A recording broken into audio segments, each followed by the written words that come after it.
Section 1. Hi, good afternoon. Hi, welcome to the Carlton Hotel. How can I help you? We've just driven up from London and we're going to stay here in York for a few days.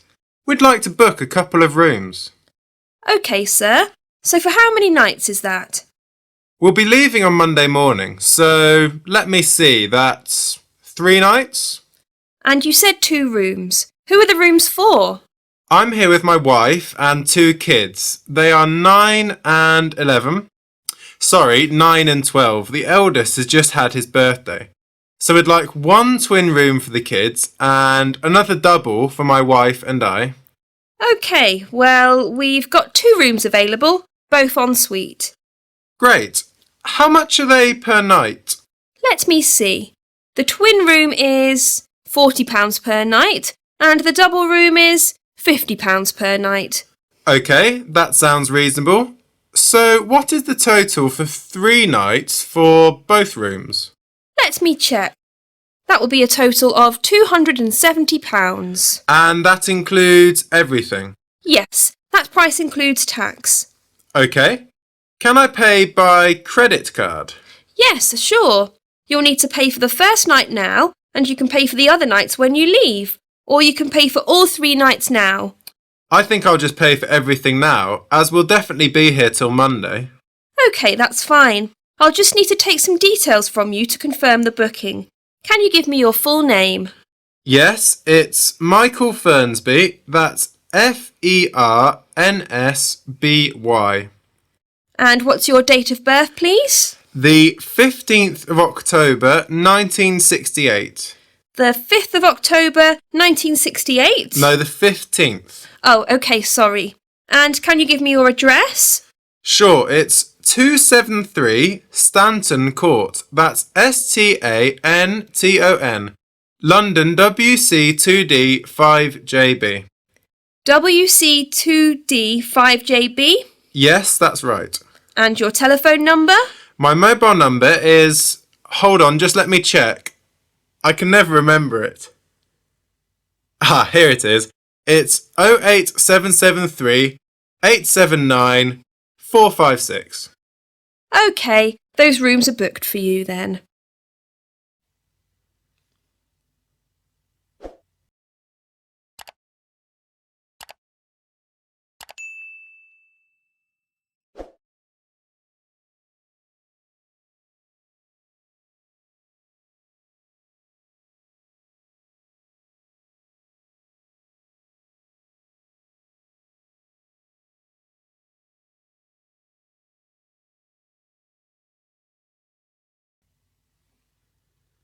OK.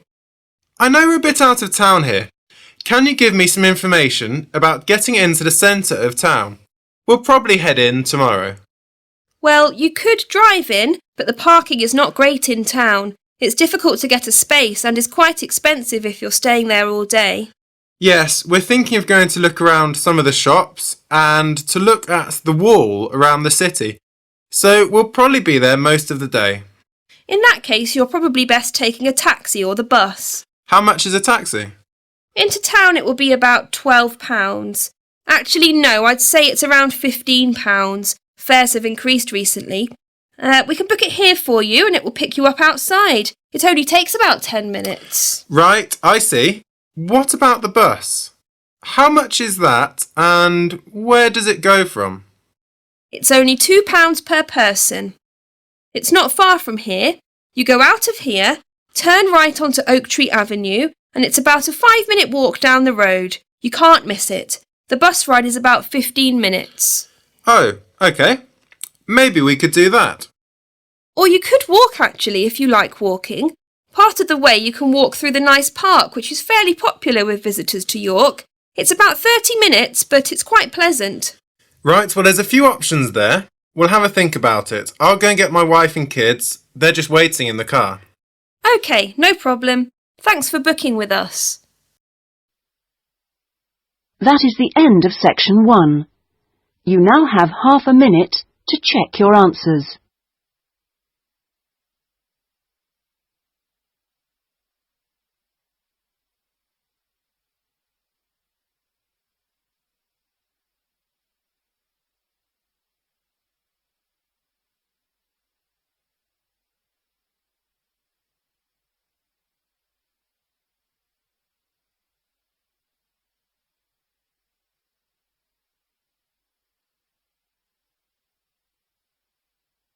Now turn to Section 2.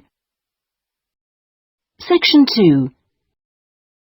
You will hear a woman talking to a group of students about volunteering opportunities with her company, Time Abroad. First, you have some time to look at questions 11 to 14.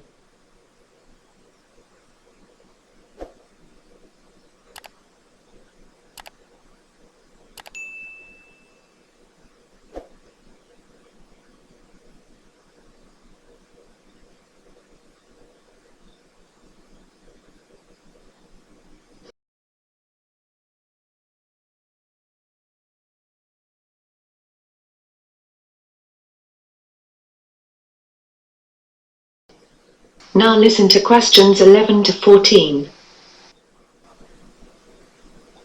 OK everyone, thanks for coming today and for your interest in volunteering abroad.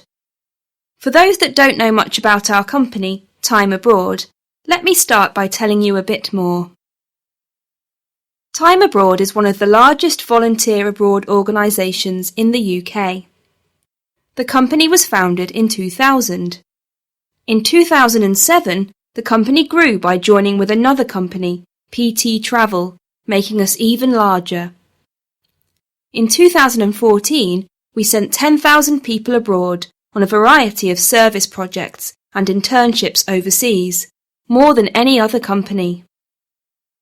All participants receive the best support from our full-time professional staff to ensure that the experience is safe, worthwhile, and fun. We have lots of very experienced staff working for us. We have around 150 full-time staff members, many of whom are former volunteers themselves, inspired by their own experience. Some of these people are even part of the original groups of volunteers back in the early 90s. About 75 of those staff are not located in the UK at all, and spend their whole time in another country supporting the volunteers. They are experts on the local communities you are working in, having spent their whole lives there. They have vast experience in fields such as community development or education. The times that volunteers join the programme vary a lot. Some join in July because they have just finished studying at college or university and want to do some volunteering before they move on to work or further study. The winter months are also popular because people want to escape the cold weather in the UK. But there are no set start dates, and programmes run continuously throughout the year, so the majority of volunteers start when it is best for them.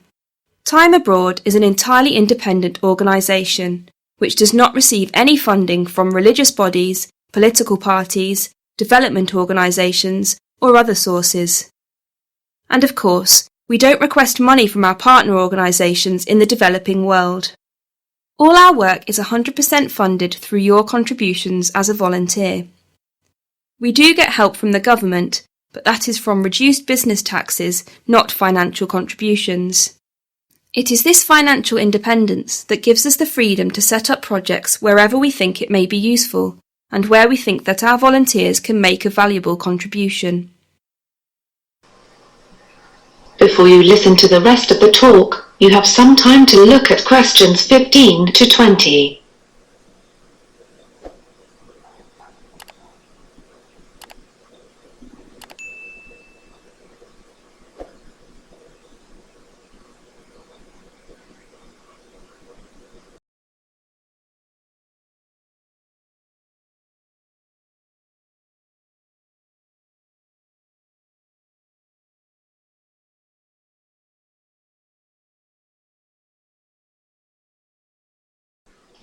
Now listen to questions 15 to 20. Now I'm going to tell you about some of the more popular opportunities in a bit more detail. One of the most popular volunteering choices is teaching. You'll find a warm welcome awaits you from our students around the world. The main thing you will do is assisting with English conversation, because although the local teachers are very capable of teaching the structural aspects of the English language, such as the grammar, they do not use the correct intonation or pronunciation because they lack the confidence of a native speaker. By providing conversational English teaching, you can greatly enhance the learning experience of thousands of children and adults with whom we work in the developing world. You can also volunteer in agriculture and farming. Access to safe and healthy food is a major concern of any society. Volunteers work on a farm with the aim of promoting sustainable local food sources and responsible farming. Using pesticides and other destructive agricultural techniques can have a long-term negative impact on the environment and threaten the future well-being of whole regions. Time Abroad's agricultural and farming projects focus on organic farming practices and educating local communities on their benefits. You could also volunteer in the field of veterinary medicine. If you do this, you will be working alongside a vet in a local veterinary practice. You will help the vet when people bring in sick animals or join the vet on visits to people's houses or other places. You will gain fantastic insight that would not be possible in your own country. You are likely to see many exciting types of animals, like snakes, big cats, or even elephants. And you will develop a better understanding of the problems people are faced with in both urban and rural areas of the Third World. So, I hope that's helped you to learn a bit more about time abroad. Does anybody have any questions? That is the end of section 2. You now have half a minute to check your answers.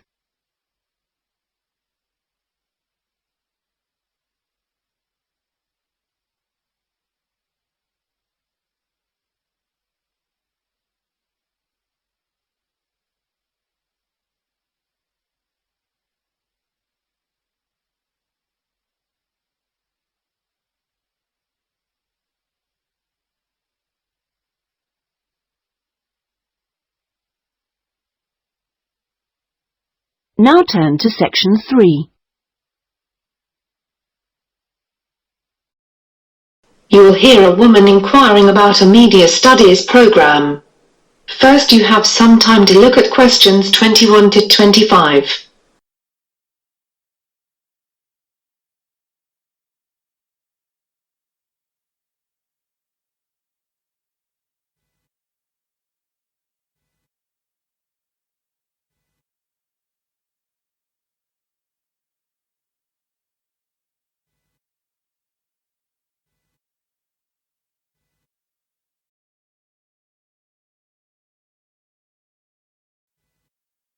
Now listen carefully and answer questions 21 to 25. I'm looking for some advice about doing a master's degree in media studies. Am I at the right place? Yes, my name's Mark. I'm head of the Media Studies course. Nice to meet you. And you are? I'm Louise. Nice to meet you too. So how can I help you? Well, I've seen the prospectus for the course, but I'm still a bit confused about a few things and about some of the options for studying. What's your situation at the moment? Are you working? Yes, I've been working as a journalist for a local newspaper for the last 3 months. Prior to that, I had 2 jobs in the media, at a small local radio station for about 2 years and at a TV station for about 4 years. So I've worked in media for about 6 years in total. Okay, well that's useful if you want to do the course. What's your motivation to do further study? I enjoy my job a lot at the moment, but I feel the opportunities for promotion are quite limited. It's not that I think a master's will help with this though. I'll probably leave my job, maybe to go into TV or something, but basically I think wherever I end up going in the future, employers prefer to see someone with postgraduate qualifications these days. And are you intending to study full time? Well, I'd really like to keep working as I need an income. What are the options for me if I want to work while studying? You could do certain modules over a number of years if you like. It's up to you how many you do. Basically, you get credits for the ones that you complete. People usually do the Masters in anything from 18 months up until 4 years. It depends on your time. If you wanted a fixed schedule and attendance and did it part-time, then that would be a total of 3 years. So what's the admission criteria to join the course? Well, there are a few things that are useful but not essential. But there are some requirements. Usually to join a Masters, people must have a bachelor's degree. But we are prepared to overlook this if someone has enough work experience. But you must have one or the other. It's useful if you have research experience as you have to complete a thesis, but we can train you on this if not. It is essential that you have motivation if you want to join the course, as it is very demanding. Before you hear the rest of the conversation, you have some time to look at questions 26 to 30.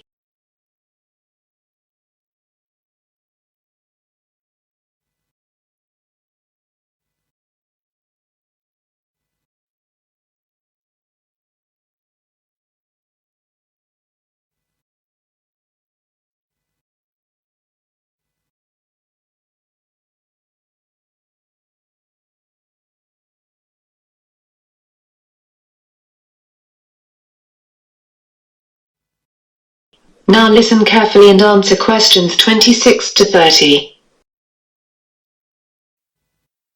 What about the costs for the course? The fees for a year if you are studying part-time are £2,250. No, sorry, they've gone up this year, £2,400. Of course, you are paying for all other living costs. Is there any kind of bursary or scholarship available to help with the fees? Yes, there are things available, but you have to meet the criteria to get funding. Often, though, the university will actually contact you about funding.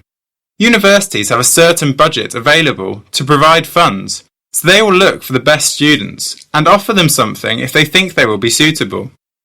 You would have to have a firm offer in place to join the course, though, before you'd be considered for any funding. Where can I go to find out more about it? The best place to look for information about funding is on our university website. All the details about whether you're eligible, what help is on offer, and how to apply will be there. If you can't find the information you're looking for, you can always come and speak to us again, and there will be a number you can ring. OK, thanks for that. And is it easy to get hold of you if I need to speak to you further? Yes, I'm here most days, but you can always phone the office first to check. It's best to book an appointment in case I'm not around. That is the end of section 3. You now have half a minute to check your answers.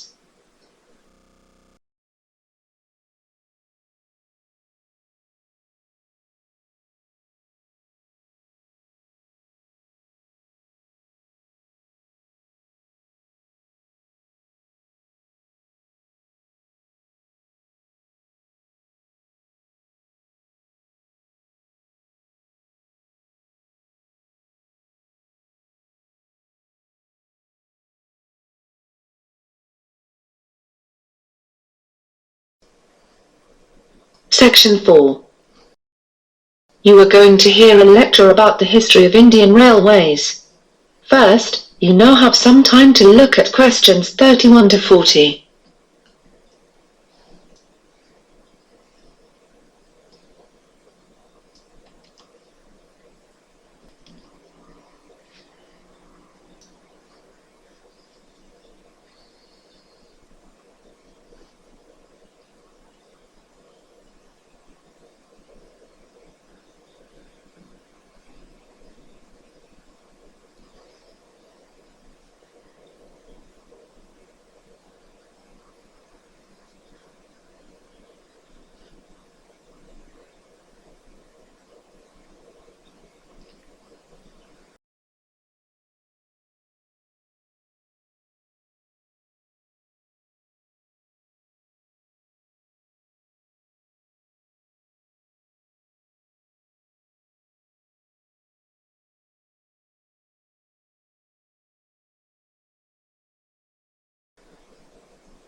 Now listen carefully and answer questions 31 to 40. In today's lecture, we're going to be talking about the history of Indian railways, from when they began up until 1945, when they had all been taken over by the government. Indian Railways is an Indian state-owned enterprise, owned and operated by the Government of India through the Ministry of Railways. It is one of the world's largest railway networks, comprising 115,000 kilometers of track, over a route of 65,000 kilometers, and there are 7,500 stations. It transports over 25 million passengers daily, which is over 9 billion on an annual basis. Indian Railways is the world's 9th largest commercial or utility employer by number of employees, with over 1.4 million employees. The history of rail transport in India began in the mid-19th century. The core of the pressure for building railways in India came from London. In 1848, there was not a single kilometre of railway line in India. A British engineer, Robert Maitland Brereton, was responsible for the expansion of the railways from 1857 onwards. The Allahabad-Jabalpur branch line of the East Indian Railway had been opened in June 1867. Brereton was responsible for linking this with the Great Indian Peninsula Railway, resulting in a combined network of 6,400 kilometers. Hence it became possible to travel directly from Bombay to Calcutta. This route was officially opened on the 7th of March in 1870, and it was part of the inspiration for French writer Jules Verne's book Around the World in 80 Days. At the opening ceremony, the Viceroy Lord Mayo concluded that if possible, at the earliest possible moment, the whole country should be covered with a network of lines in a uniform system. By 1875, about £95 million were invested by British companies in Indian railways. By 1880, the network had a route mileage of about 14,500 kilometers, mostly radiating inwards from the three major port cities of Bombay, Madras, and Calcutta.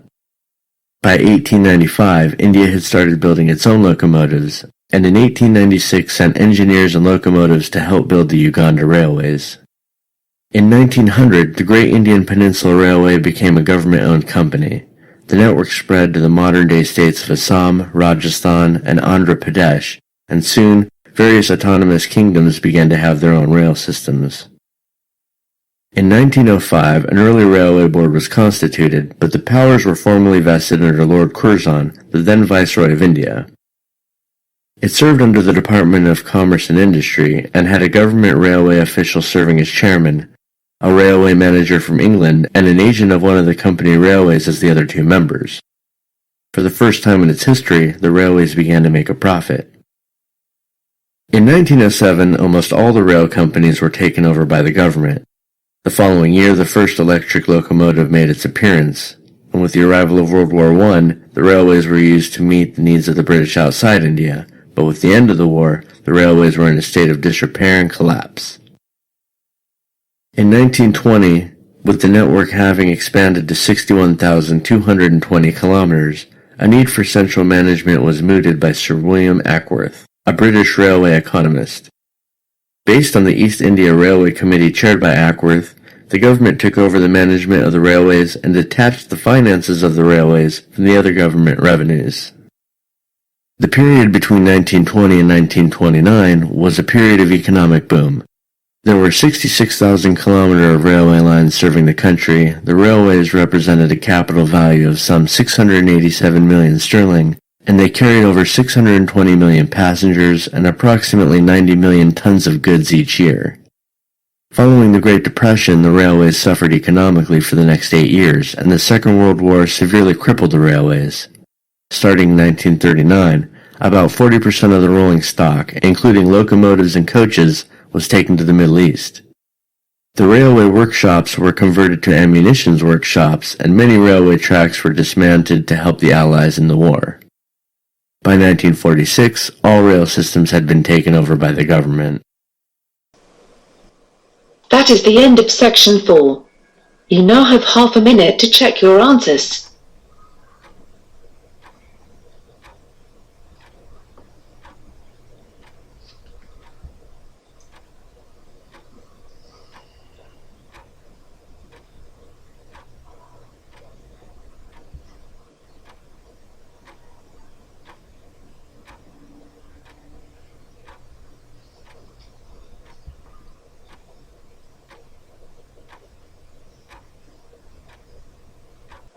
That is the end of the listening test.